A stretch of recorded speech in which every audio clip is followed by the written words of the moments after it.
এরা মোল্লা। ওই যে রফিক মাকু স্বভাব গেল না। ধন্যবাদ ধন্যবাদ দাদা, ধন্যবাদ, আসছি। হ্যাঁ, ভালো থেকো। ওকে। চলো রফিক দা, শোনো শোনো, বলো। ভোট শেষ হতে না হতে তোমাদের শুরু হয়ে গেছে কৌটো নিয়ে লোকের বাড়ি বাড়ি টাকা চাওয়া। হ্যাঁ, লজ্জাও নেই তোমাদের। হাজার হাজার কোটি টাকা ডোনেশন তো নিই না। মাসের শেষে বিদ্যুতের বিল কত টাকা এসছে খবর নিয়েছো? ফোনের রিচার্জ কত টাকা বেড়েছে খবর নিয়েছো? মাস কাবারি ওষুধের দাম কত টাকা হয়েছে খবর নিয়েছো? 35 টাকা কেজি আলুর দাম, বাপের জন্মে খাইনি, বুঝেছো? সেই তোমার আতেল মার্কা ডায়লগ কমরেড রফিক। এই মানুষের দাবি নিয়ে আন্দোলন করাকে তুমি ডায়লগ নাম দিয়ে ছোট করছো তুমি, হ্যাঁ? আরে ছাড়ো তো।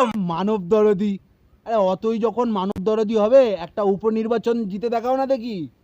আরে গণ আন্দোলনের সাথে ভোটের কি সম্পর্ক বাবা?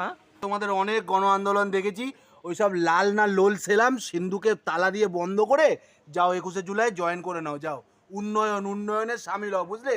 তোমাদের মানুষ ওই সিপিএম না বাম, তোমাদেরকে মানুষ আর ফেরাবে না, বুঝে যাও।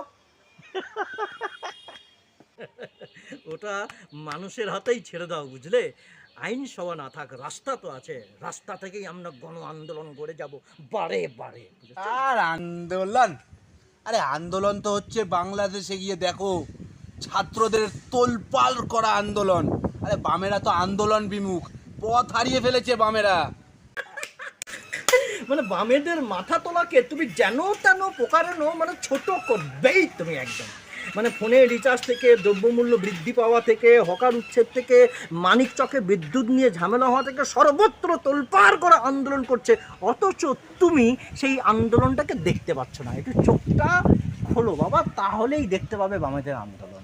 বামেদের অস্তিত্বকে বিড়ম্বনায় ফেলার জন্য তোমার মতো অপশক্তি দিন রাত পরিশ্রম করে যাচ্ছে, বুঝেছো?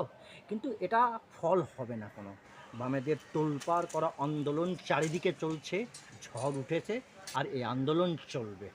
তাহলে আসি, আন্দোলন চলছে, চলবে, আর এইভাবেই একদিন মানুষ ফিরিয়ে নিয়ে আসবে। টাটা। হ্যাঁ।